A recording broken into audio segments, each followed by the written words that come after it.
Is your robot working blind? Most cobot deployments fail or become fragile because they rely on expensive, rigid fixtures to find parts. But there is a better way. In pick-and-place automation, the workhorse of the modern factory, vision is the game changer. It turns a blind robot into a flexible worker that can handle parts that move, rotate, or stack unpredictably.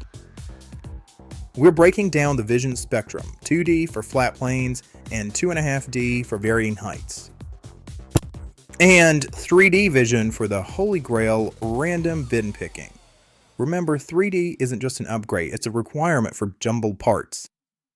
We also dive into the hardware stack, from the Universal Robots UR20 for long-reach palletizing to the UR15 for high-speed cycles.